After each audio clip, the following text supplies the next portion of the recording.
नमस्कार, हमारी खास पेशकश वकील आपका में आपका बहुत बहुत स्वागत है। मैं हूं आरिश अजहर आपके साथ और हमारे साथ हैं जाने माने वकील धर्मेंद्र सिंह जी। बहुत बहुत स्वागत है सर आपका। धन्यवाद। और जैसा कि हमारे इस प्रोग्राम की खासियत है कि हम आपके तमाम सवालों के जवाब इस प्रोग्राम में देते हैं। आप किसी तरह के सवाल कानूनी दांव से जुड़े हुए आपके जहन में हो, प्रॉपर्टी से जुड़े हुए या कोई भी सवाल अगर आपका हो तो आप हमें जो नंबर्स लगातार फ्लैश हो रहे हैं आप कॉल कर सकते हैं, अपना सवाल हमसे पूछ सकते हैं। और चलिए कार्यक्रम का आगाज़ करने जा रहे हैं। सर, सबसे पहला सवाल मेरा ये है कि सिविल मुकदमों में स्टे मिलने का सर क्या आधार होता है? देखिए, कोई भी सिविल सूट कोर्ट में जब फाइल किया जाता है तो कोर्ट में केस फाइल करने के पीछे कोई ना कोई ऐसा रीज़न होता है जिस रीजन को सपोर्ट करते हैं फैक्ट, और उन फैक्ट को सपोर्ट करती है एविडेंस। तो ऐसी स्थिति में कोई रीज़न जिसकी वजह से कोई भी सिविल सूट फाइल होता है और उस सिविल सूट में जो पीड़ित पक्ष है, जो कंप्लेनेंट है, जो प्लेंटिफ है, जिसने केस फाइल किया है, उसको क्या रिलीफ चाहिए, उस रिलीफ के अकॉर्डिंग केस के कंटेंट्स और फैक्ट को मेंशन करते हुए केस को प्रिपेयर किया जाता है और प्रिपरेशन के बाद उसको कोर्ट में विरचित होने के लिए सबमिट किया जाता है। अर्थात जो केस का तैयार करने का तरीका है वो पीड़ित व्यक्ति के उपशम यानी उसको रिलीफ क्या लेनी है इसके बेस को देखते हुए तैयार किया जाता है।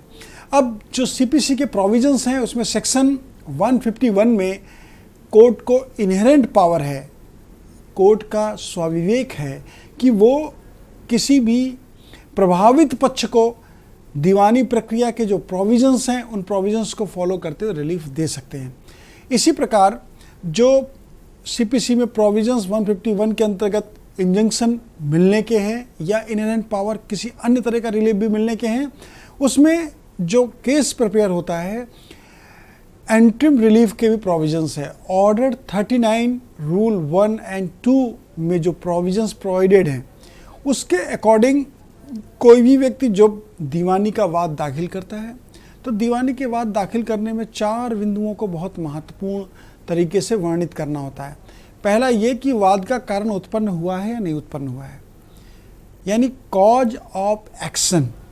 कॉज ऑफ एक्शन जिस डेट जिस टाइम से एरेज हुआ है मुकदमे को फाइल करने में ये बहुत ही अहमी महत्ता रखता है। इसके बाद बैलेंस ऑफ कन्वीनियंस यानी सुविधा का संतुलन, जो वादी है प्लेंटिफ है उसको प्रतिवादी के सापेक्ष सुविधा का संतुलन न्यायालय के समक्ष वाद प्रस्तुत करने के बाद मिलता है कि नहीं मिलता है। दूसरे बिंदु इसको बहुत महत्वपूर्ण तरीके से अवलोकित किया जाता है। तीसरा महत्वपूर्ण बिंदु है कि न्यायालय, माननीय न्यायालय का क्षेत्राधिकार उस वाद को सुनने का है या नहीं है। अगर न्यायालय को उस वाद के विचारण का क्षेत्राधिकार ही नहीं है तो ऐसी स्थिति में जो भी केस फाइल होगा वो केस प्राइमरी स्टेज पे ही एडमिट नहीं होगा। तो ऐसी परिस्थिति में क्षेत्राधिकार के बारे में ध्यान देना बहुत ज़रूरी होता है। फिर जो सिविल सूट फाइल होता है उस सिविल सूट की एक वैल्यू होती है, यानी जो प्रॉपर्टी जिस पे ग्रीवांस है प्लेंटिफ को उस प्रॉपर्टी की एक वैल्यू होती है। उस वैल्यू को आप चाहे तो सर्किल रेट के अकॉर्डिंग एसेस कर सकते हैं या मार्केट वैल्यू के अकॉर्डिंग एसेस कर सकते हैं या सिंबॉलिक यानी सांकेतिक वैल्यू के रूप में भी आप केस में वर्णित करते हुए नॉमिनल कोर्ट फीस फाइल करके अपने सूट को फाइल कर सकते हैं।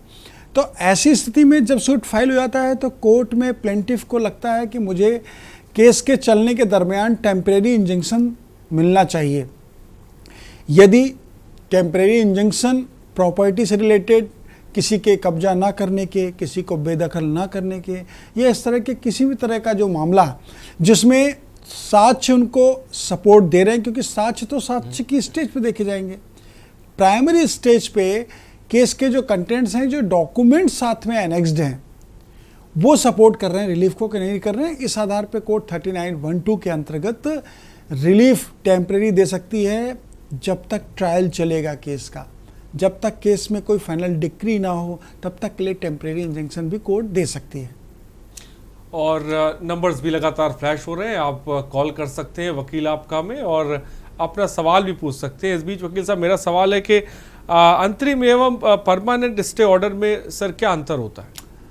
जैसा कि मैंने दर्शकों को अभी वाद प्रस्तुत करने के संबंध में बताया, जब हम किसी ग्रीवांस को लेके सिविल सूट फाइल करते हैं और उसमें रिलीफ परमानेंट चाहते हैं, चाहे वो रिलीफ परमानेंट इंजंक्शन का हो, चाहे वो डिक्लेरेशन का हो, अदरवाइज मैंडेटरी इंजंक्शन का हो, या कोई भी ऐसा रिलीफ जिस रिलीफ को सीपीसी के जो प्रोविजंस हैं उसके अकॉर्डिंग प्लेंटिफ को मिलना चाहिए, उस रिलीफ के साथ सूट फाइल होता है। तो सूट फाइल होने के बाद जो प्रिंसिपल रिलीफ है वो रिलीफ तो तुरंत कोर्ट दे नहीं सकती है, क्योंकि सीपीसी के प्रोविजंस, एविडेंस एक्ट और नेचुरल जस्टिस ये बहुत महत्वपूर्ण एस्पेक्ट्स हैं। न्यायालय को दोनों पक्षों को सुनना होता है, दोनों पक्षों को सुनने के साथ जो सुसंगत साक्ष्य हैं उनका अवलोकन करना होता है, उसके साथ जो केस के जो फैक्ट हैं उसके अकॉर्डिंग जो इशूज़ बनते हैं सिविल केस में, वो इशूज़ भी बहुत महत्वपूर्ण होते हैं, क्योंकि उन्हीं इशूज़ को प्रूफ करने के लिए एविडेंस और क्रॉस एग्जामिनेशन कराया जाता है। तो ऐसी स्थिति में जब सूट में परमानेंट रिलीफ जो कोर्ट से चाहिए प्लेंटिफ को, उदाहरण के तौर पर किसी प्लेंटिफ ने ये केस फाइल किया कि मेरे मकान में जो प्रतिवादीगण हैं वो जबरिया कब्जा ना करें, इस बात के लिए स्थायी निषेधाज्ञा न्यायालय द्वारा जारी की जाए। अब परमानेंट इंजंक्शन का रिलीफ तो उसको मिलेगा जिस समय सूट डिसाइड होगा, क्योंकि डिफेंडेंट्स को नोटिस जाएगा, नोटिस के बाद वो अपीयर होंगे। लेकिन इस बीच में ऑर्डर 39 रूल 1-2 के जो प्रोविजंस हैं उसको फॉलो करते हुए टेम्परेरी इंजंक्शन वो प्लेंटिफ ले सकते हैं न्यायालय से। तो यहाँ पर जो टेम्परेरी इंजंक्शन है वो टिल दी बिफोर, जब भी डिक्री फाइनल होगी न्यायालय की उस समय तक के लिए टेम्परेरी इंजंक्शन कोर्ट द्वारा दिया सकता है। एक दर्शक जुड़ के मैं चाहूंगा कि बीच में ले लें। सर्वेश शिमला से इस बीच एक दर्शक है। सर्वेश, आपका सवाल क्या है? मेरा सवाल है जी, हमने प्रॉपर्टी खरीदी थी 1967 में, रेडीमेड हाउस। ठीक है, पूछिए अपना सवाल जल्दी से। और हमारे पड़ोसी ने भी खरीदी थी। ठीक है सर, मेरा सवाल ये है कि हमने 1967 में एक बिल्डिंग खरीदी थी। ठीक है, जल्दी से अपना सवाल पूछे। तो हमारे पड़ोसी ने भी खरीदी थी, साथ में दोनों का मालिक एक था। ठीक है, बीच में एक रास्ता था। हेलो, हाँ ठीक है। 1980 में डिमार्केशन हुई तो अबाउट 20-22 गज उन्होंने हमारी बिल्डिंग में निकाल दिया उसका। उसके बाद कुछ केस कोई नहीं हुआ और 89 में उसने हमारे पे केस कर दिया दोबारा, फिर डिमार्केशन करा के उसने परमानेंट प्रोविजनरी इंजेक्शन के लिए केस कर दिया। उसके बाद हमने भी एक काउंटर केस कर दिया उसके ऊपर, उसने तोड़-फोड़ शुरू कर दी और दोनों केस इकट्ठे हो गए और एक ही जजमेंट से डिसाइड हो गए। हम 3 कोर्टों से उसमें जीत गए। तो मैं चाहता था कि मतलब ड्यूरिंग सेटलमेंट हुआ 94 में, तो जो 4-5 खसरे थे ना, नए खसरे जो बने, उसके पोजेशन और ओनरशिप में लगा दिए। हमने रेवेन्यू अथॉरिटी में उसकी एप्लीकेशन दी कि ये गलत है, तो उन्होंने हमारा उस पर कब्जा लगाया। ओनली कब्जा और मतलब ना कब्जा नहीं, सॉरी, हमारा कब्जा लगाया और ओनरशिप रखी उसकी। ठीक है, तो अब आप क्या चाहते हैं? प्रोविडनरी इंजेक्शन, तो क्या एडवांस पोजीशन जो अभी लेटेस्ट जजमेंट हुई है सुप्रीम कोर्ट की, इसमें करता है, फॉलो करता है उसमें, हमें एडवर्स पोजीशन का मिलेगा उसमें? देखिए, एडवर्स पोजीशन यानी प्रतिकूल कब्जा अधिनियम एक सेपरेट एक्ट है जिसमें honourable supreme court, honourable high court के टाइम टू टाइम बहुत अच्छे से जजमेंट आए। लेटेस्ट में ऑनरेबल सुप्रीम कोर्ट ने प्रतिकूल कब्जा अधिनियम के संबंध में बहुत ही क्लियर लॉ दिया। उस लॉ में ऑनरेबल सुप्रीम कोर्ट ने जो विधि व्यवस्था दी उसमें कहा कि यदि कोई 12 साल या उससे अधिक समय से किसी भी प्रभाग में उपभोग कर रहा है और उसने अपने प्रतिकूल कब्जे को इस्टेब्लिश करने के लिए कोर्ट के द्वारा प्रोसेस किया है, तो ऐसी स्थिति में प्राइमा फेसाई उसके केस को इस्टेब्लिश माना जाएगा और उसको रिलीफ मिलेगा। आपके केस में आप दो लोगों ने मिलके एक मालिक से एक प्रॉपर्टी को परचेज किया और उस प्रॉपर्टी को परचेज करने के बाद उसमें जो कॉमन वे था, जो सार्वजनिक आपके और उनके जाने का जो एक रास्ता था, उस रास्ते के बाद जो मेजरमेंट हुआ उसमें कुछ एरिया आपके कंस्ट्रक्टेड एरिया में, आपके एरिया में उनके द्वारा डिमार्केट किया गया। अब प्रोबेटरी इंजंक्शन और परमानेंट इंजंक्शन दोनों फाइलों को कंसोलिडेट करते हुए जो कोर्ट ने डिक्री की, उस डिक्री का एग्जीक्यूशन होना चाहिए। यदि बोथ पार्टीज़ ने उस डिक्री के जो उसमें चाहे वो कंप्रोमाइज़ के आधार में हुई हो, चाहे वो मेरिट्स पे हुई हो, यदि वो डिक्री सुलहनामे के आधार पे भी हुई है तो उसका अनुपालन बोथ पार्टीज़ को करना चाहिए और उसको एग्जीक्यूट यदि कोई एक पार्टी नहीं कर रही है तो न्यायालय को ये अधिकार है कि उस डिक्री के ऑपरेटिव पार्ट को एग्जीक्यूट कराए। उसके लिए लेकिन एग्जीक्यूशन की कार्रवाई होती है। अब वहाँ पर प्रतिकूल कब्जा अधिनियम, जहाँ पे लिटिगेशन आपका इतने पुराने समय से चल रहा है और उस लिटिगेशन में आपके मालिकाना हक के डिवीज़न का क्वेश्चन है। सिविल केस में आपके और उनके जो इश्यूज़ बने होंगे उस इश्यूज़ में आपका है मालिकाना हक तो कितने एरिया में है, डिफेंडेंट या दूसरी पार्टी का है तो कितने एरिया में है। इन सारे इश्यूज़ पे ही तो आपका कंप्रोमाइज़ के आधार पर डिक्री हुआ है। तो ऐसी स्थिति में जब सिविल सूट आपका डिसाइड हो चुका है तो वहाँ पर मालिकाना हक के डिमार्केशन का प्रोसेस आप एग्जीक्यूशन के माध्यम से कर सकते हैं, लेकिन प्रतिकूल कब्जा अधिनियम में आपको लीगल बेनिफिट नहीं मिलना चाहिए। तो उम्मीद है आपके सवाल का जवाब आपको मिल गया होगा। नंबर्स लगातार फ्लैश हो रहे हैं, आप कॉल करिए, अपने सवाल को पूछ सकते हो। और वकील साहब, आप स्टे ऑर्डर में अंतर के बारे में बता रहे थे, जी करिए बात। मैं दर्शकों को टेम्परेरी इंजंक्शन और परमानेंट इंजंक्शन के बारे में बता रहा था कि जब भी किसी सिविल सूट में रिलीफ के अकॉर्डिंग परमानेंट इंजंक्शन या परमानेंट रिलीफ की डिक्री होती है, वो फाइनल डिक्री होती है ट्रायल के डिसाइड होने पर। लेकिन ट्रायल के डिसाइड होने से पहले यदि प्लेंटिफ एग्रीव्ड है और उसको प्राइमा फेसाई त्वरित रिलीफ चाहिए, यानी फर्स्ट साइड में उसको रिलीफ चाहिए, तो ऐसी स्थिति में उसको एंट्रीम रिलीफ भी कोर्ट द्वारा मिल जाती है। और ये इंजंक्शन में ही लागू नहीं होता है, जो सीपीसी के प्रोविजंस है उसके अकॉर्डिंग बहुत सारे और लीगल केसेस में भी कोर्ट को एंट्रीम रिलीफ देने का राइट है। जैसे आर्बिट्रेशन के प्रोसेस में अगर जाता है कोई, तो आर्बिट्रेशन में भी सेक्शन 911 के जो प्रोविजंस हैं उन प्रोविजंस को फॉलोअप करते हुए जो न्यायालय है वो एंट्रीम रिलीफ दे सकता है। इसी प्रकार रिकवरी या अदर नेचर के जो केसेस हैं उनमें भी न्यायालय एंट्रीम रिलीफ दे सकते हैं, जिनसे हमें रिकवरी होनी है। यदि उनके एब्सकॉन्ड करने के चांसेस हैं, अकाउंट बंद करके बाहर जाने के चांसेस हैं, तो उनके अकाउंट को प्लस कराना है, ये एंट्रीम रिलीफ है। ऐसे ही बहुत सारे इश्यूज होते हैं लीगल एस्पेक्ट्स में, जिनमें यदि टेम्परेरी रिलीफ चाहिए तो न्यायालय temporary relief according to fact, according to contents, according to pleading दे देता है। तो परमानेंट रिलीफ और टेम्परेरी रिलीफ में ये अंतर है। परमानेंट रिलीफ परमानेंट इंजंक्शन के रूप में हो सकता है या अदर किसी रिलीफ के रूप में हो सकता है, लेकिन टेम्परेरी भी टेम्परेरी इंजंक्शन के रूप में हो सकता है या अदर किसी इशू पर रिलीफ के संबंध में हो सकता है। और वकील साहब, क्या अंतरिम आदेश का क्रियान्वयन हो सकता है? देखिए, इस पर बहुत ही क्लियर लॉ अभी ऑनरेबल हाई कोर्ट का आया, जिसमें उन्होंने जो प्रोविजंस हैं उन प्रोविजंस को डिफाइन किया। इस पर सुप्रीम कोर्ट का भी बहुत क्लियर लॉ है। जब भी कभी किसी को टेम्परेरी या परमानेंट रिलीफ इंजंक्शन का कोर्ट से मिलता है, तो इंजंक्शन का रिलीफ मिलने के बाद उसके एग्जीक्यूशन को कैसे एग्जीक्यूट किया जाए, ये एक बहुत ही लीगल और सीरियस इशू होता है। उदाहरण के तौर पर, मेरे घर में प्रतिवादी कब्जा ना करे, इस बात का रिलीफ न्यायालय ने दिया, लेकिन प्रतिवादी ज़बरदस्ती रोज़ न्यूसेंस क्रिएट करके कब्जा करने का प्रयास करता है।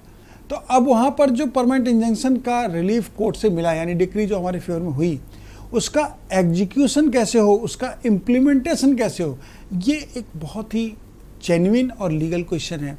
यहाँ पे ऑनरेबल सुप्रीम कोर्ट ने भी अपने व्यू में कहा कि जो ऑर्डर 21 रूल 32 के प्रोविजंस हैं, उसमें इस तरह के ऑर्डर्स का इम्प्लीमेंटेशन हो सकता है। वहाँ पे ऑर्डर 39 रूल 1-2 में जो 2A के अंतर्गत राइट हैं, उसी तरीके से ऑर्डर 21 रूल 32 में भी राइट्स हैं।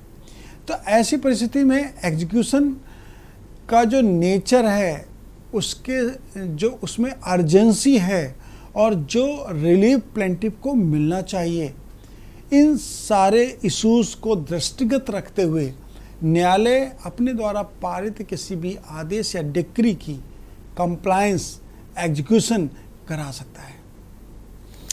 तो उम्मीद है आपको समझ में आया होगा क्या अंतरिम आदेश का क्रियान्वयन हो सकता है उसके। और फिलहाल वकील साहब, क्या किसी के खिलाफ चार्जशीट दाखिल होने पर गिरफ्तारी ज़रूरी है सर? देखिए, माननीय उच्चतम न्यायालय ने इस विषय पर बहुत ही गंभीरता से एक निर्णय, लेटेस्ट में निर्णय दिया जो अगस्त में आया है। इसका जवाब लेंगे वकील साहब। एक दर्शक इस बीच हमारे साथ जुड़ गए हैं, राज दर्शक इस बीच हमारे साथ है। राज, अपनी बात को रखें। माफ कीजिएगा, ब्रिज राज हमारे साथ है। ब्रिज राज, अपना सवाल पूछें। हाँ जी, बात करूँ आपसे? जी जी, अपना सवाल पूछिए जल्दी से। हाँ जी, बात यह है कि लेबर कोर्ट में हमारा केस चल रहा है, लेबर कोर्ट में हमारा केस चल रहा है। तो कोर्ट ने हमें पटिशनर को, हम पटिशनर को कहा है कि आप सेकेंडरी एविडेंस दीजिए। ठीक है। सेकेंडरी एविडेंस जो है वो एक अखबार की एक एडवर्टाइजमेंट है। जी, आप क्या जानना चाहते हैं? जल्दी से अपना सवाल पूछें।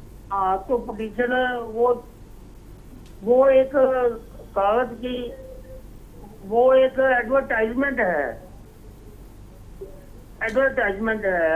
तो वो एडवर्टाइजमेंट हमारे पास ओरिजिनल नहीं है। ठीक है। देखिए ब्रजराज जी, आपको लेबर कोर्ट में जो आपका इशू पेंडिंग है, उसमें प्राइमरी एविडेंस ऑनरेबल कोर्ट ने एक्सेप्ट की। प्राइमरी एविडेंस को एक्सेप्ट करने के साथ कोर्ट को ऐसा लगा कि आपकी सेकेंडरी एविडेंस की भी ज़रूरत है। उदाहरण के तौर पर आपको बताना चाहूँगा, प्राइमरी एविडेंस में आप कहीं पर एम्प्लॉय थे, तो एम्प्लॉयर और एम्प्लॉय के बीच का जो रिलेशन था वो डॉक्यूमेंट आपने फाइल कर दिया, तो वो आपका हो गया प्राइमरी एविडेंस। इसी प्रकार यदि उस कंपनी ने, जहाँ जो आपके एम्प्लॉयर थे, उन्होंने आपको बाहर किया, बेदखल किया आपकी नौकरी से, तो ऐसी स्थिति में उन्होंने कोई गजट कराया होगा, यानी पब्लिक नोटिस दिया होगा, वो पब्लिक नोटिस सेकेंडरी एविडेंस के रूप में हो सकता है। तो ऐसी स्थिति में यदि न्यायालय आपसे सेकेंडरी एविडेंस मांग रहे हैं तो आपको न्यायालय के समक्ष उसको प्रेजेंट करना चाहिए। और यदि आपके पास मूल रूप से नहीं है और आपको तिथि याद है, तो पब्लिकेशन की तिथि से न्यूज़पेपर के जो डिटेल हैं वो डिटेल मिल जाते हैं। आजकल ऑलमोस्ट सारे न्यूज़पेपर्स को ऑनलाइन पब्लिसाइज किया जाता है और न्यूज़पेपर की जो कंपनी है वहाँ पर भी पुराने कई वर्षों के रिकॉर्ड मिल जाते हैं। ऐसी स्थिति में आपको उस प्रेस से जो डेट आपकी याद हो पब्लिकेशन की, उसका रिकॉर्ड आपको वहाँ से लेना चाहिए। यदि वो रिकॉर्ड भी आपको नहीं मिल पा रहा है तो आपको एफिडेविट पे एविडेंस प्रेजेंट करते हुए उस न्यूज़पेपर के किसी व्यक्ति की न्यायालय के समक्ष प्रस्तुत करना चाहिए कि इस तरीके से। मैं आपको रोकना चाहूँगा, सीधे इस वक्त मैं लखनऊ एयरपोर्ट लेके चल रहे हैं तमाम दर्शकों को, जहाँ पर कल्याण सिंह जी का पार्थिव शरीर इस वक्त एयरपोर्ट पर पहुँच गया है और इस वक्त एयर एम्बुलेंस के माध्यम से अब पार्थिव शरीर को, आपको बता दें, अलीगढ़ ले जाया जाएगा ससम्मान के साथ। इस वक्त आपको बता दें, कल्याण सिंह जी का शव इस वक्त लखनऊ एयरपोर्ट पहुंच गया है। ये लाइव तस्वीरें इस वक्त हम आपको दिखा रहे हैं और यहाँ से पार्थिव शरीर को अलीगढ़ ले जाया जाएगा और पैतृक गांव अतरौली के नरौरा में गंगा घाट के किनारे कल अंतिम संस्कार किया जाएगा। सीधी तस्वीरें इस वक्त के न्यूज़ से आपको दिखा रहे हैं।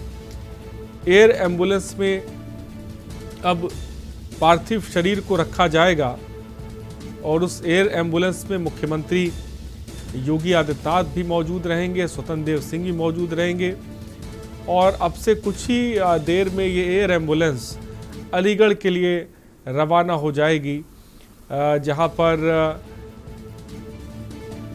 अंतिम दर्शन के लिए लोग इस समय इंतज़ार कर रहे हैं। तो लाइव तस्वीरें इस वक्त हम आपको दिखा रहे हैं। पार्टी मुख्यालय से पार्थिव शरीर को लखनऊ एयरपोर्ट लाया गया है और अब एयर एम्बुलेंस में रखा जा रहा है और एयर एम्बुलेंस से अब ये पार्थिव शरीर अलीगढ़ ले जाया जाएगा। लाइव तस्वीरें इस वक्त हम आपको दिखा रहे हैं। सीएम योगी आदित्यनाथ और उनके साथ स्वतंत्र देव सिंह इस सफ़र में, अंतिम सफ़र में उनके साथ अलीगढ़ तक भी रहेंगे। लाइव तस्वीरें इस वक्त हम आपको दिखा रहे हैं। बड़ी तादाद में जिसे कह सकते हैं लोग मौजूद हैं और ये तस्वीर लगातार जो हमने आपको दिखाई लखनऊ की सड़कों से, जहाँ जहाँ से कल्याण सिंह का पार्थिव शरीर गुजरा, वहाँ वहाँ लोगों ने भावभीनी श्रद्धांजलि अर्पित की, फूलों की बारिश की, नारेबाजी की और अब राजकीय सम्मान के साथ कल्याण जी के पार्थिव शरीर को एयर एम्बुलेंस के माध्यम से अलीगढ़ ले जाया जाएगा। डिप्टी सीएम, मुख्यमंत्री योगी आदित्यनाथ, तमाम लोग इस वक्त मौजूद हैं और जहां इस वक्त ये जो तस्वीरें आप देख रहे हैं और राजस्थान के राज्यपाल कलराज मिश्र जी भी पहुंच गए हैं, उनके साथी हैं इस वक्त, वो भी पहुंचे हुए हैं अंतिम विदाई में आखिरी सलाम करने के लिए। और इस वक्त जैसा कि आप देख रहे हैं तमाम नेता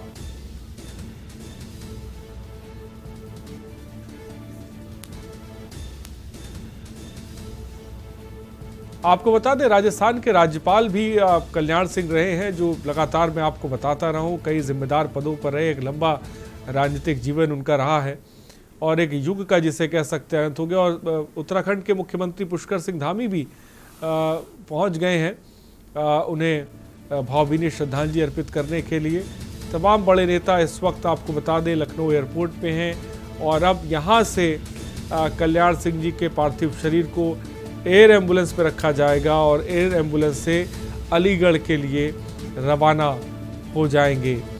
फिलहाल लाइव तस्वीरें इस वक्त आपकी टीवी स्क्रीन पर दिखा रहे हैं। लगातार हर तस्वीर के न्यूज़ ने सबसे पहले आपको दिखाई है। ये जननायक की अंतिम यात्रा है, अंतिम सफ़र है और लखनऊ में अंतिम क्षण है। कल रात को कल्याण सिंह ने आखिरी सांस ली एसजीपीजीआई में, उसके बाद से ही लोगों का तांता लगा हुआ है। तमाम नेता, तमाम मंत्री, तमाम बड़े नेता लगातार लखनऊ पहुंच रहे हैं। प्रधानमंत्री भी स्वयं आपको बता दें लखनऊ में हैं और इस वक्त जो तस्वीरें आपको देख रहे हैं और लगातार तमाम व्यवस्थाओं को लेकर मुख्यमंत्री अधिकारियों से बातचीत भी कर रहे हैं। वो तस्वीरें भी हम आपको लगातार दिखा रहे हैं जहां पर तमाम अधिकारियों से बातचीत कर रहे हैं और अलीगढ़ में किस तरह की व्यवस्थाएं हैं उस पर भी मुख्यमंत्री अपडेट ले रहे हैं, क्योंकि अलीगढ़ में भी तमाम तरह की तैयारियां की गई हैं। जहां पर कल्याण सिंह जी का पार्थिव शरीर वहां पर रखा जाएगा, जहां पर अंतिम दर्शन के लिए बड़ी तादाद में लोग वहां पर भी पहुंचेंगे, तो उसकी तैयारियों का जायज़ा भी मुख्यमंत्री ने अधिकारियों से लिया है। फिलहाल ये तस्वीरें जहां पर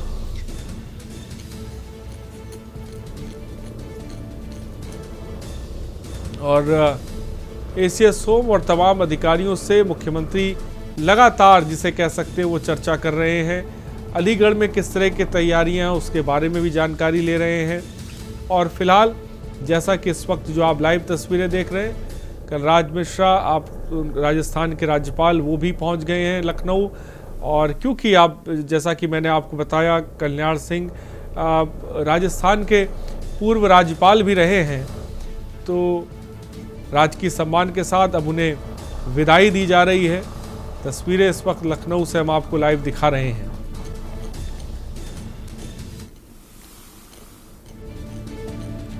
सीएम योगी आदित्यनाथ, बीजेपी प्रदेश अध्यक्ष उनके साथ जाएंगे और अंतिम विदाई, अंतिम सलामी देते हुए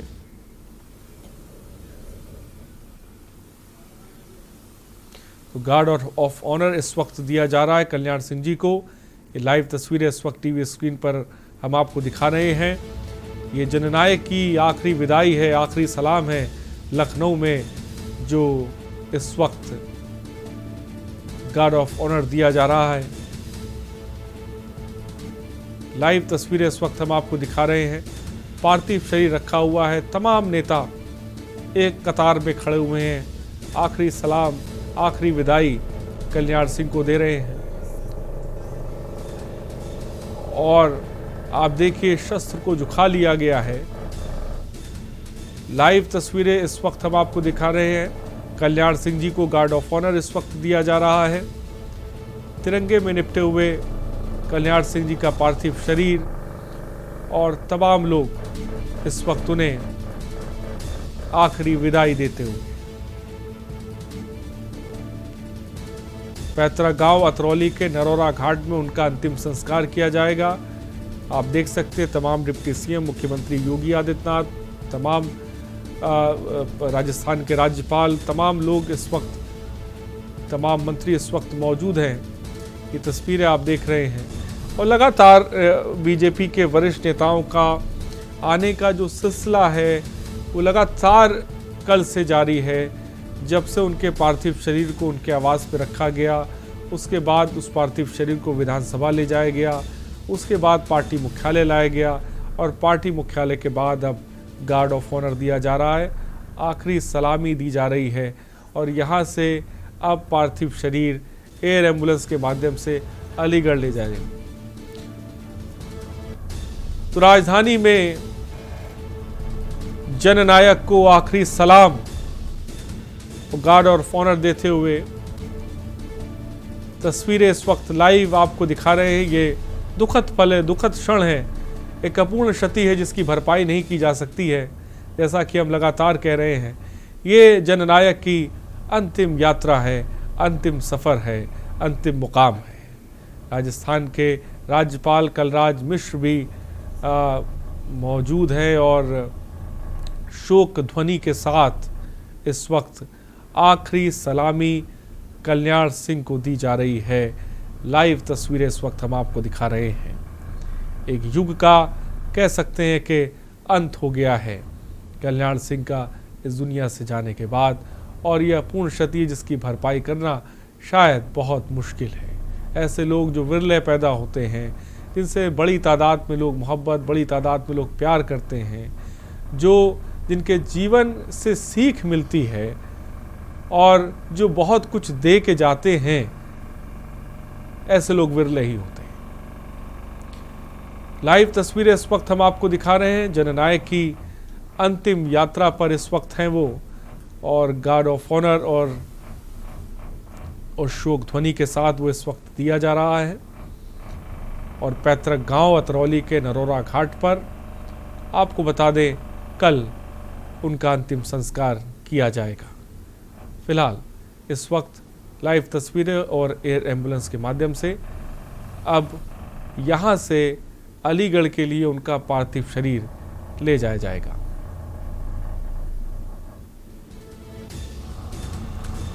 लखनऊ से खबर इस वक्त हम लाइव तस्वीरें इस वक्त आपको बता रहे हैं, दिखा रहे हैं, और पल पल की अपडेट मुख्यमंत्री योगी आदित्यनाथ, जैसा कि आप देख रहे हैं, वो अधिकारियों से ले रहे हैं कि अलीगढ़ में किस तरह के इंतज़ाम किए गए हैं। अलीगढ़ ले जाया जाएगा कल्याण सिंह जी का पार्थिव शरीर। बड़ी खबर बीजेपी मुख्यालय से एयरपोर्ट ये काफिला पहुंच चुका है। अलीगढ़ के लिए रवाना होगा कल्याण सिंह का पार्थिव शरीर। अभी थोड़ी देर पहले उन्हें गार्ड ऑफ ऑनर दिया गया है और अब जैसा कि थोड़ी देर में पार्थिव शरीर को यहाँ से लखनऊ एयरपोर्ट से सीधे अलीगढ़ लेके जाया जाएगा। ये कुछ वक्त पहले की तस्वीर है जब उनका पार्थिव शरीर उनके आवास पर था, जब प्रधानमंत्री नरेंद्र मोदी अंतिम दर्शन करने के लिए पहुंचे थे। फिलहाल उत्तराखंड के सीएम पुष्कर सिंह धामी भी एयरपोर्ट पर हैं, सुरेश खन्ना भी एयरपोर्ट पर श्रद्धांजलि अर्पित कर रहे हैं। तो लगातार हम आपको तस्वीरें भी दिखा रहे हैं क्योंकि तमाम आला नेता, तमाम बड़े नेता इस वक्त एयरपोर्ट पे मौजूद हैं और कल्याण सिंह को आखिरी सलाम दे रहे हैं। एक दुखद क्षण, ऐतिहासिक तस्वीरें जो गवाह बन रही हैं लाइव तस्वीरें इस वक्त हम आपको दिखा रहे हैं। राजधानी में जननायक को अंतिम सलाम दिया जा रहा है। ये अंतिम यात्रा है, अंतिम सफर है और अंतिम क्षण है। लगातार तस्वीरें हम आपको दिखा रहे हैं। एयरपोर्ट पर राजस्थान के राज्यपाल मौजूद हैं, मुख्यमंत्री योगी आदित्यनाथ हैं, डिप्टी सीएम हैं, तमाम आला अधिकारी हैं, तमाम नेतागण इस वक्त मौजूद हैं और आखिरी सलाम इस वक्त कल्याण सिंह जी को दिया जा रहा है। और यहाँ से पार्थिव शरीर को अब सीधे अलीगढ़ ले जाया जाएगा एयर एम्बुलेंस से और उसकी तैयारी शुरू कर दी गई है। अब पार्थिव शरीर को एयर एम्बुलेंस में रखा जाएगा। इस एयर एम्बुलेंस में मुख्यमंत्री योगी आदित्यनाथ होंगे, स्वतंत्र देव सिंह होंगे और फिर सीधे अलीगढ़ के लिए ये एयर एम्बुलेंस रवाना होगी, जहां पर पार्थिव शरीर को रखा जाएगा। और जो अलीगढ़ के लोग हैं, जो उनका पैतृक गांव है, वहां के लोग भी कल्याण सिंह जी का दर्शन कर सकेंगे। फिलहाल आज लखनऊ में जमावड़ा लगा रहा, बड़ी तादाद में लोग पहुंचे, प्रधानमंत्री स्वयं पहुंचे, अंतिम दर्शन किए और अब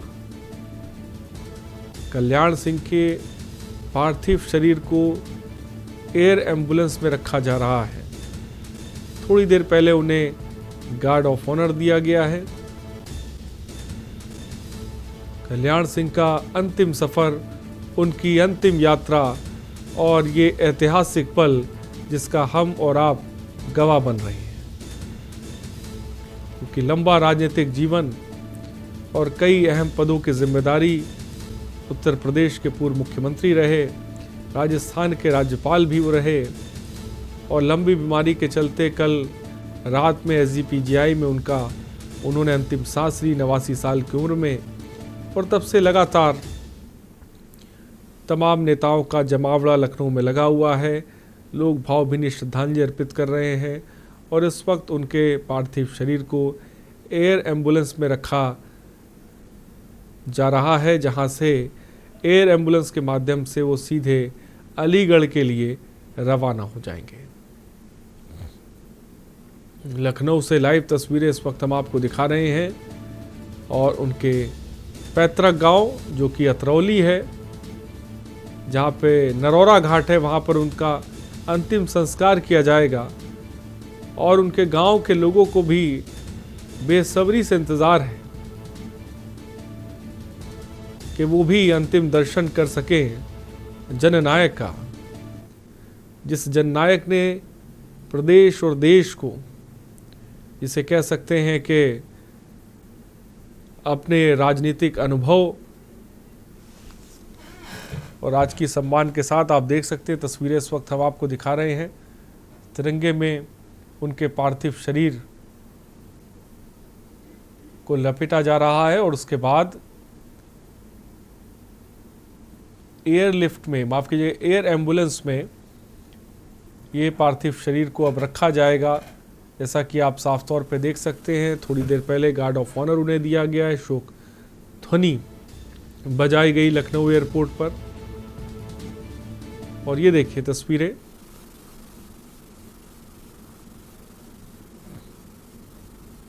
लाइव तस्वीरें इस वक्त में आपको दिखा रहे हैं, जहां पर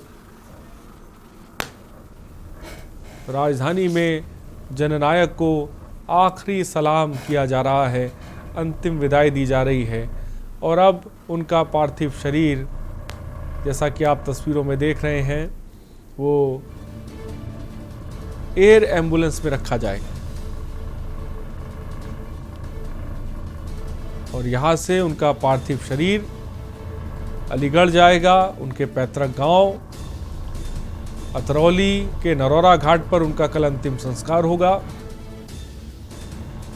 ऐतिहासिक पल, ऐतिहासिक क्षण जिसका आप और हम गवाह बन रहे हैं। उत्तराखंड के सीएम पुष्कर सिंह धामी ने भी एयरपोर्ट पर उन्हें भावभीनी श्रद्धांजलि दी है। और लाइव तस्वीरें इस वक्त हम आपको दिखा रहे हैं। मुख्यमंत्री योगी आदित्यनाथ, स्वतंत्र देव सिंह, डिप्टी सीएम, तमाम आला अधिकारी, तमाम नेतागण इस वक्त मौजूद हैं और पार्थिव शरीर को जवान एयर एम्बुलेंस में लेके जा रहे हैं।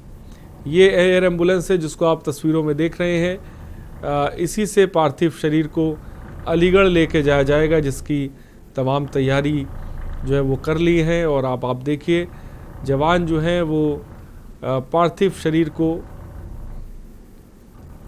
एयर एम्बुलेंस के अंदर लेके जा रहे हैं। और उस एयर एम्बुलेंस में मुख्यमंत्री योगी आदित्यनाथ और स्वतंत्र देव सिंह भी मौजूद रहेंगे, जो पार्थिव शरीर के साथ अलीगढ़ तक जाएंगे। सीधी तस्वीरें इस वक्त हम आपको दिखा रहे हैं। लखनऊ से में अंतिम क्षण है, अंतिम पल है ये। कल्याण सिंह एयर एम्बुलेंस के माध्यम से कुछ ही क्षण में उनका पार्थिव शरीर अलीगढ़ के लिए रवाना हो जाएगा। मुख्यमंत्री योगी आदित्यनाथ, डिप्टी सीएम कलराज मिश्र, राजस्थान के पूर्व राज्यपाल जो कि उनके पुराने साथी रहे, उनके मित्र रहे हैं, और सबसे जिसे कह सकते हैं कि करीबी दिल अजीज दोस्त कहा जा सकता है कि कल्याण सिंह और कलराज मिश्र रहे हैं। और फिलहाल कह सकते हैं कि वक्त से पहले उन्होंने अपने दोस्त का साथ, जिसे कह सकते हैं, वो छोड़ दिया और फिलहाल अंतिम यात्रा के अंतिम सफर पर, अंतिम पड़ाव पर चल दिए हैं। तो जननायक को आखिरी सलाम। वो लगातार के न्यूज़ आपको हर तस्वीरें हम दिखा रहे हैं, उनके आवाज़ से लेकर और इस वक्त एयर एम्बुलेंस तक तमाम जो तस्वीरें रहीं वो हमने आपको दिखाई। तमाम जो बड़े नेता पहुंचे भावभीनी श्रद्धांजलि देने के लिए, वो भी हमने आपको दिखाया। और अब ये पार्थिव शरीर कल्याण सिंह जी का वो अलीगढ़ के लिए रवाना होने जा रहा है। और जैसा कि आपने देखा, जो एयर एम्बुलेंस है उसमें पार्थिव शरीर को रख दिया गया है। और मुख्यमंत्री योगी आदित्यनाथ, स्वतंत्र देव सिंह, आपको बता दें, उनके साथ एयर एम्बुलेंस से रवाना होंगे, उनके साथ में रहेंगे पार्थिव शरीर के। लाइव तस्वीरें इस वक्त हम आपको दिखा रहे हैं।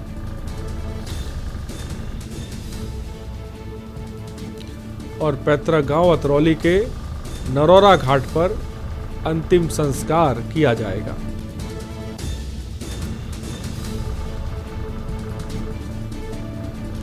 उत्तराखंड के सीएम पुष्कर सिंह धामी ने श्रद्धांजलि अर्पित की है थोड़ी देर पहले। गार्ड ऑफ ऑनर दिया गया, वो भी तस्वीरें हमने आपको दिखाई। और अब पार्थिव शरीर को राजकीय सम्मान के साथ एयर एम्बुलेंस में रख दिया गया है, जहां से सीधे कुछ ही देर में एयर एम्बुलेंस अलीगढ़ के लिए उड़ान भरेगी। और उसके बाद अलीगढ़ में, और यहां पर रुकते एक छोटे से ब्रेक के लिए, जल्द हाजिर होंगे। आप देख रहे हैं के न्यूज, खबरों का सारथी।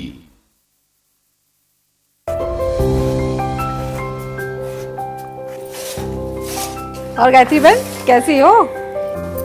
कैसा चल रहा है सब कुछ? आज तो बिटिया रानी आने वाली है ना? हाँ वाह सरोज, हम सुबह से बिटिया रानी का ही इंतजार कर रहे हैं। एक बात कहें? हाँ? बिटिया को ब्याह के तुम तो गंगा नहा ली, और बिटिया ब्याही भी तो अच्छे घर में है ना? सच कहें सरोज, ये सब योगी सरकार की मेहरबानी है।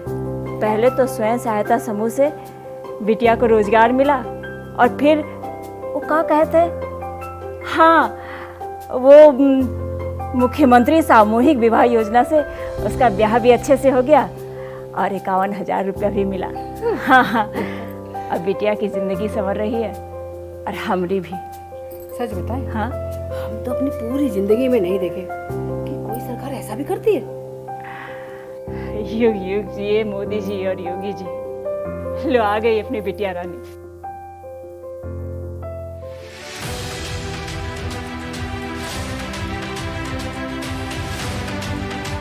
मेरी बेटी सृष्टि का जब जन्म हुआ, मेरा फॉर्म सुमंगला योजना में भरा और मेरी बच्ची को 2000 रुपये मिले।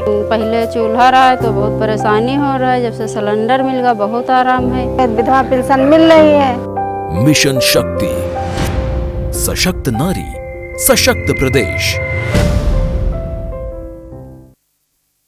खुदी को आजमाया है तो ये अंदाज आया है, खुदी को आजमाया है तो ये अंदाज आया है। तुम में भी मैं हूं, शुद्ध प्लस पान मसाला। आप देख रहे हैं के न्यूज, खबरों का सारथी।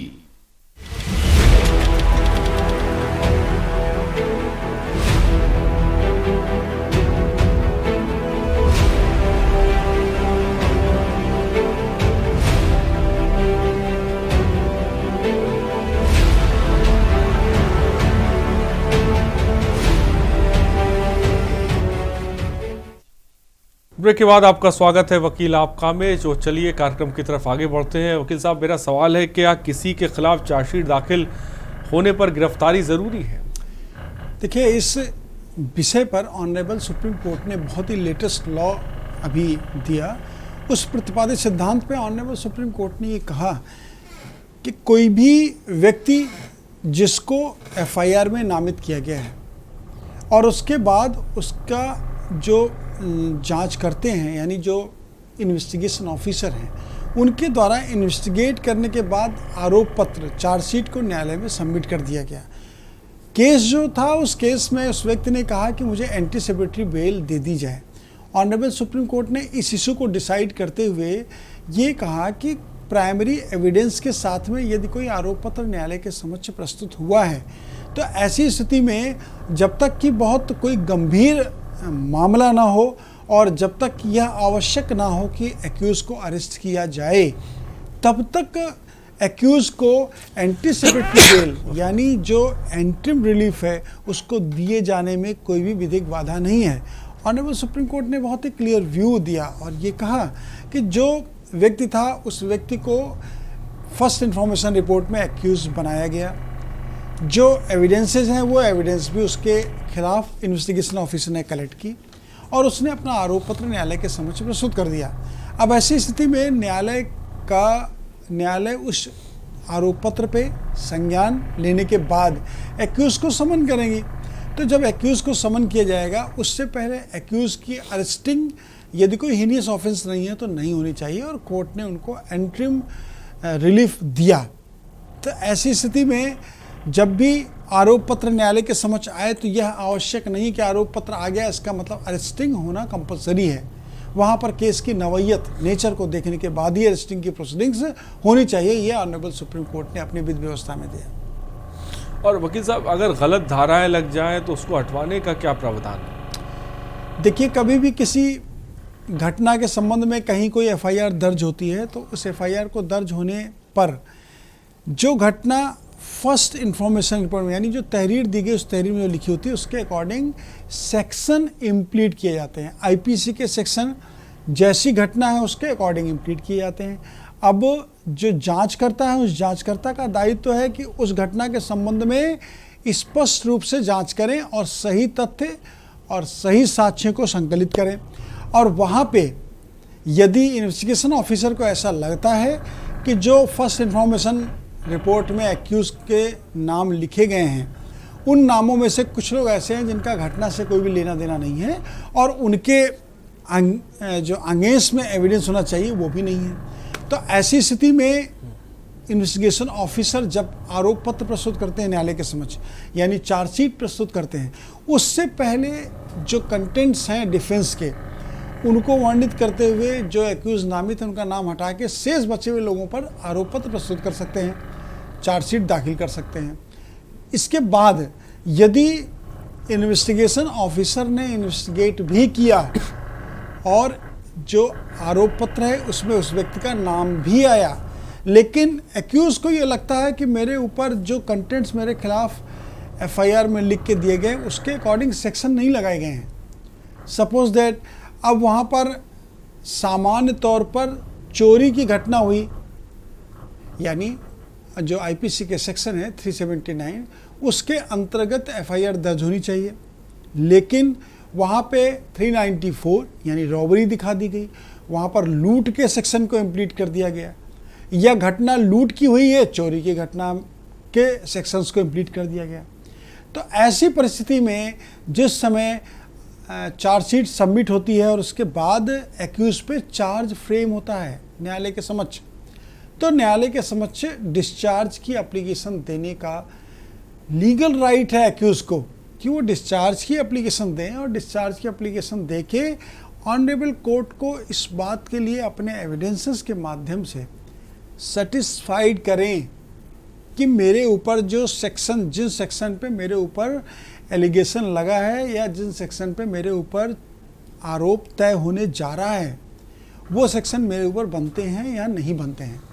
तो ऐसी परिस्थिति में यदि सेक्शन नहीं बनते हैं कि उस पे, तो ऑनरेबल कोर्ट को उन सेक्शन से उसको डिस्चार्ज करने का लीगल राइट है, और इस पर बहुत ही क्लियर लॉज है ऑनरेबल हाई कोर्ट के। और वकील साहब, अमेजन और फ्यूचर ग्रुप के बीच क्या विवाद है सर? देखिए, यहाँ पे तो एक बहुत ही जो कह सकते हैं गंभीर विषय है, वो ये है कि आर्बिट्रेशन, जो आर्बिट्रेशन की प्रोसीडिंग्स हैं, उन आर्बिट्रेशन के प्रोसीडिंग्स को कंप्लीट करने के लिए दो पक्ष, चाहे वो कंपनी के रूप में हो, चाहे व्यक्ति के रूप में हो, चाहे वो फर्म के रूप में हो, चाहे जिस रूप में हो, उनके बीच का जो कॉन्ट्रैक्ट है वो कॉन्ट्रैक्ट ही आगे होने वाले किसी विवाद में एक बैकबोन के रूप में यूज़ होता है, और उसके अकॉर्डिंग फिर बोथ पार्टीज़ में से किसको क्या रिलीफ मिलना है ये तय होता है। यहाँ पे जो बेसिक कॉन्सेप्ट है इस केस में वो बहुत ही क्लियर है। यहाँ पे अमेज़ॉन कंपनी और फ्यूचर लिमिटेड, जो फ्यूचर कंपनी है, उन दोनों के बीच में, फ्यूचर रिटेल लिमिटेड के बीच में जो डिस्प्यूट हुआ, उस डिस्प्यूट पे ऑनरेबल सुप्रीम कोर्ट ने दिल्ली के हाई कोर्ट के ऑर्डर को क्वेश करते हुए, यानी सेट असाइड करते हुए अपनी विधि व्यवस्था दी। वो विधि व्यवस्था क्या, उसमें उन्होंने सारे पुराने केसेस को डिस्कस किया और ये कहा कि सिंगापुर में यदि कोई आर्बिट्रेशन की प्रोसीडिंग्स कंप्लीट हुई हैं और सिंगापुर में वो आर्बिट्रेशन की प्रोसीडिंग्स कंप्लीट होने के बाद कोई अवार्ड वहाँ आर्बिट्रेटर द्वारा दिया गया है, तो उस अवार्ड का जो एग्जीक्यूशन है वो एग्जीक्यूशन इंडिया में भी हो सकता है। आर्बिट्रेशन एक्ट 1996 के जो प्रोविजंस हैं उसमें सेक्शन 17 सब क्लास 1 एंड 17 सब क्लास 2 के अकॉर्डिंग इंडियन कोर्ट को भी सिंगापुर में हुए किसी भी आर्बिट्रेटर द्वारा दिए गए आर्बिट्रेशन अवार्ड को एग्जीक्यूट करने का राइट है, और इस पर ही पूरी लीगल फाइंडिंग्स देते हुए ऑनरेबल सुप्रीम कोर्ट ने अपनी विधि व्यवस्था दी। और दिशराज पंजाब से इस बीच एक दर्शक हमारे साथ है। दिशराज जी, अपनी बात को रखें।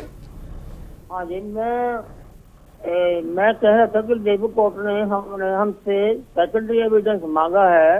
वो सेकेंडरी एविडेंस अखबार की एक कटिंग है जो एडवर्टाइजमेंट है, तो वो एडवर्टाइजमेंट जो है वो उसकी कॉपी तो हमने ले ली है एक लाइब्रेरी से, तो लाइब्रेरी से कॉपी तो ले ली है, लेकिन जो कोर्ट में देनी है वो लाइब्रेरी की फोटोकॉपी हम दे नहीं सकते एडवर्टाइजमेंट की। तो उसके लिए हम क्या करेंगे? कोर्ट हमारे एविडेंस को मांझे, सेकेंडरी एविडेंस को मांझे, हम कैसा एविडेंस दें उसके ऊपर?